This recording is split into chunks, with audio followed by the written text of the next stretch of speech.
we? So how much are you enjoying the break? It's good. Obviously, when season was finishing, everyone was saying, "Oh, we're ready for it to end." But then, as soon as final whistle goes, that season's done, you're kind of counting down when the season starts again. I'm not one for pre-season. I don't particularly enjoy training, so I'm ready for the first match. But I know a lot of people will be ready to get started straight away, particularly how season ended and how successful we were and how well we did. I think a lot of people, a lot of lads in the team, seems to be getting a bit of a buzz again straight away for it. And like I said, season's just done, and already people are talking about when are we pre-seasoning, have we got any friendlies lined up. So in terms of when people are ready, a lot of people can't wait to start. I'm ready for matches, not training particularly. So your dad said he wasn't too disheartened about finishing second. How did you feel? When you look at squad we've got, age at lads that we've got, I mean, I'm probably the oldest in the team. A lot of them, a lot of young lads. We've probably looked at start of the season. I know my dad's mentioned it, a lot of other people's mentioned it, and we said top 5, and we'd take top 5. I think if it's an horse race, you wouldn't have even been able to back us at start of the season to even finish near. So when you look at how far we've come as a team, particularly post Christmas, we had a fantastic run. And I suppose when you get as close as you do towards the end, I'm not going to lie, there were times we were thinking, have we won it? You look back and you think about points that we've dropped.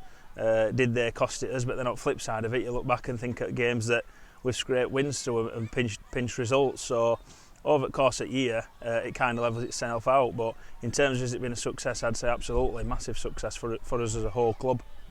So which were memorable games for you? I think there's been quite a few. Obviously at Wombwell Town, we've been a local derby. The first time we played them up here. And I think there were a lot of build-up.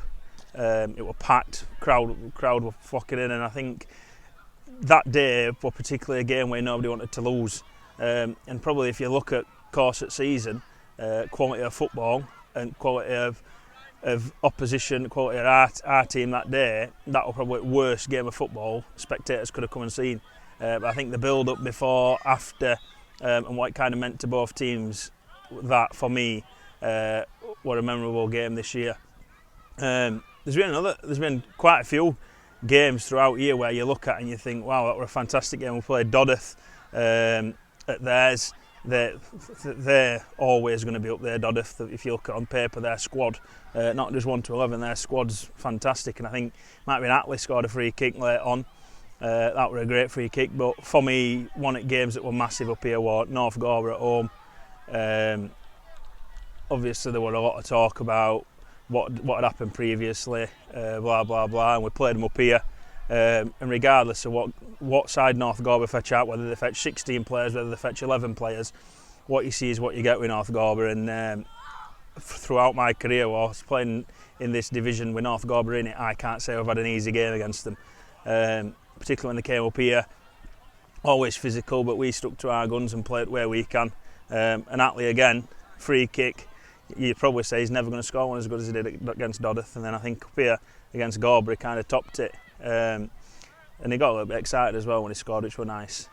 So in terms of that last game of the season, we spoke beforehand a little bit, but we've not never touched on how dramatic it was.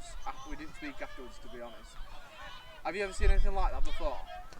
No, I've not, and probably leading up to the game,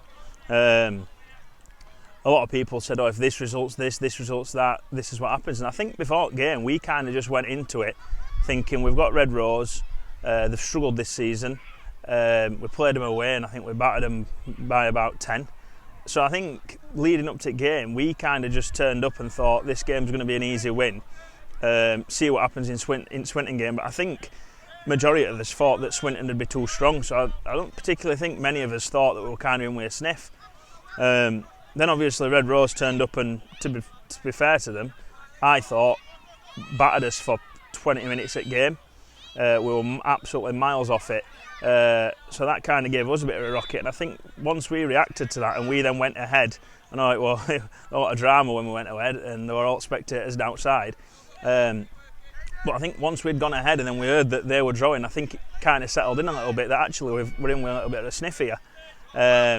And it was great to see how everybody reacted and how crowd were, and it shows that it's not just it's not just managers and team that's in it. Everybody who were here on that day, as a collective, were getting excited and shouting and chanting, and the whole day were fantastic. But like I say, probably looking back at it, until probably an hour, 70 minutes into that game, I don't think many of us really understood what could have possibly happened.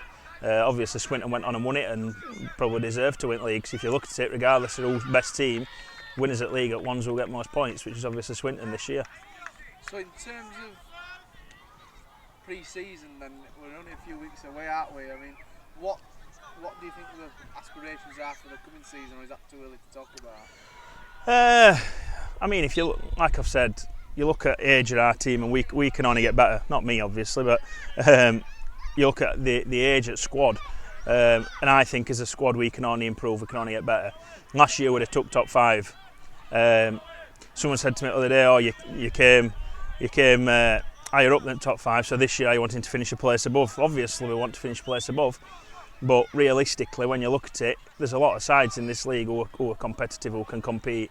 There's 3 sides coming up who I've kind of looked at the results. I know a few lads have watched them this season, and I think that they'll come up and I think they'll be competitive. I don't think there'll be many gimme games next year. Sometimes you look at league and you think, oh well, I know we'll get 6 points against them home and away. There's very few sides next year, I think, in this league that'll do that. Some people go on about and talk about money and players who are dropping leagues to come and play. Are they getting paid? Are they not? For me, at this level, that kind of takes away ethos at club. I've been at this club for years, and if you're looking at the history of it and how good players are and what people deserve, for me, aspiration-wise, we've got players in our team who I know could play higher. Young lads who have got great careers ahead of them. Obviously, we want them to stay here. But what I would say is that when people are saying, oh, they're going to play for 20, 30 quid, years ago when I were here, there's players, I mean, Toddy, who's groundsman's prime example. If you're telling me that there's some players in our league that can get paid that much, then people won't have enough money to pay players that used to play 10, 15 years ago, because standard then were outstanding. So if we can keep players we've got and keep most of the squad together, I think that we're on for another successful season and things can only keep improving as a club. Not just on field, but you look around off field as well. We don't just try to progress as a team that's playing on a Saturday afternoon in County Senior Prem. We're looking to progress as a whole club, which is, I think, what makes Wombwell Main special. Well, that was my next question. Was that? I mean, what does Wombwell Main mean to you? You've obviously been around it a long time. Yeah, I mean, it's massive. It goes all the way through my family. I mean, my granddad's been here. He's played football, cricket. Obviously, my dad has. My uncle played in the same side as my dad. They always have a debate over what best player. Now my little boy's playing, and I love being up. I mean, it shows something when, as soon as my little lad's getting up and saying, "Oh, can we go and watch Wombwell today?" and he's singing Wombwell songs all the time when he's walking out of the house, and all he's wanting to do is come up to Main, whether it's football, whether it's to watch cricket.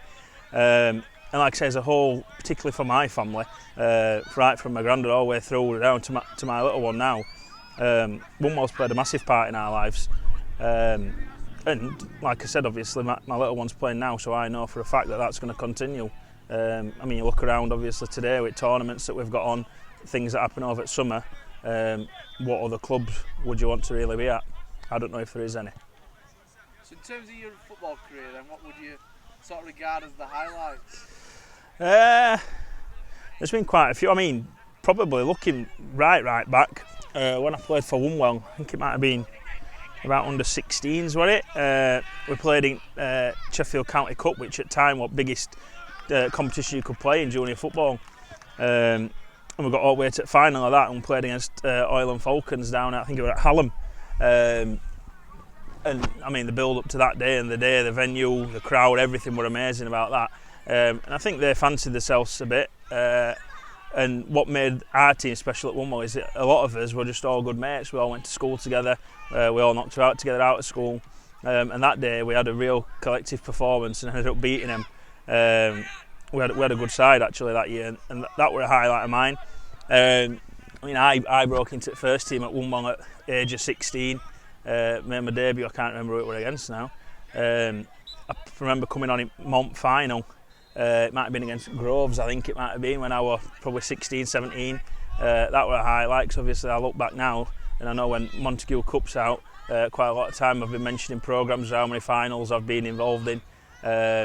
So that's obviously a massive highlight. But again, looking back, obviously captaining this team that I've had this year with us, for me has been one of our highlights. People say, well, you've not won the league. Looking back at past few years, has Wombwell Main ever been as successful as we have been this year in terms of league positions? No, we've not. Looking at the squad that we've got, have we got loads of players that are going to be finishing? No. We've got a squad of players that probably next 10 years, in my opinion, if we keep the majority of them together, it's going to be hard because you've got bigger clubs fishing around, and sometimes some players' heads can be turned, and I'd never tell no one not to go challenge themselves and play higher, but I'd always advise them to make the right decision. So looking at that, I'd definitely say that this season particularly has been a memorable one as well for me.